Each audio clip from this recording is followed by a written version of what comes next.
এই প্রোগ্রামের পরে শাহবাগে যে আমরা একটা কনসার্ট করব, ভাইয়েরা বলতে নিষেধ করেছে, তবুও বলি যে এই লিফলেট আজকে নিয়ে এসেছি, এই লিফলেট আমার টাকায় করে না।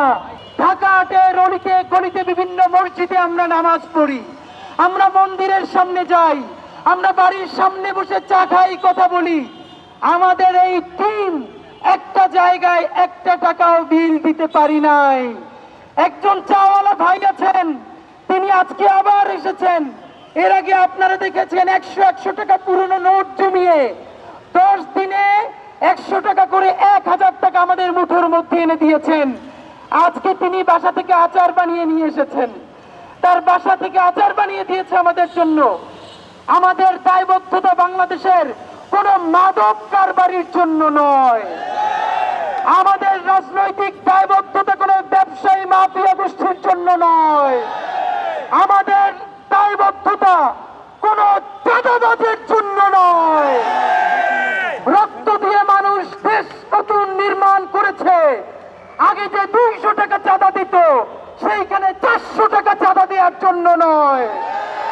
বাংলার জমিনে আর কোন চাঁদাতন্ত্র চলবে না, মাফিয়া তন্ত্র চলবে না, মাস্তানি গুন্ডামি চলবে না, ভয় দেখিয়ে ভোট কেন্দ্র দখল করা চলবে না। এই নতুন বাংলাদেশ হবে হিন্দুর বাংলাদেশ, মুসলমানের বাংলাদেশ, বৌদ্ধ খ্রিস্টানের বাংলাদেশ, স্বাধীনতা সার্বভৌমত্বের বাংলাদেশ। এই বাংলাদেশে আর নতুন করে ফ্যাসিবাদ কায়েম করা চলবে না। সকল হেভিওয়েট, কম হেভিওয়েট, পাতিমাস্তান, বড়মাস্তান সবাইকে আমরা জানিয়ে দিতে চাই, বাংলার জমিনে আর কেউ আওয়ামী লীগ হতে পারবে না। কেউ যদি মাফিয়া তন্ত্রের আওয়ামী লীগ হতে চায়, আমরা আবার জুলাই হয়ে নেমে আসব।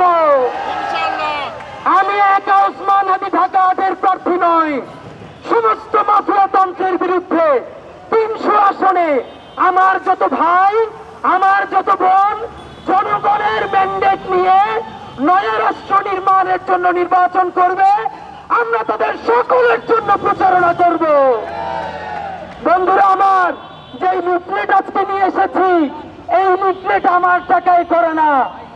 শহীদ পরিবার আমাদের কাছ থেকে ডিজাইন নিয়ে আমাদেরকে লিফলেট বানিয়ে দিয়ে গেছে। আপনাদেরকে আরো জানাই, এই প্রোগ্রামের পরে শাহবাগে যে আমরা একটা কনসার্ট করব, কনসার্ট ফর ঢাকা, যেখানে জাতীয় কবির গানগুলো আবার বাজবে, জুলাইয়ের গানগুলো বাজবে। ভাইয়েরা বলতে নিষেধ করেছে, তবুও বলি বাংলাদেশ রেবেলস নামক যেই ব্যান্ড, এই ব্যান্ড আমাদের কাছ থেকে একটা পয়সাও নিবে না। তারা আমাদেরকে ভালোবেসে এই কনসার্টটা করে দিচ্ছে। সুতরাং অনেকে জানতে চান কি করব, এইটা যখন তফসিল ঘোষণা হবে, আমরা পাড়ায় মহল্লায় গিয়ে আপনাদের কাছ থেকে ইশতেহার লিখে আনছি। প্রতিদিন আমরা ভোট নিয়ে যাচ্ছি, জনতা আমাদের ইশতেহার লিখে দিচ্ছে। আপনাদের প্রত্যেকটা লেখা আমাদের রিসার্চ টিমের কাছে দিয়েছি।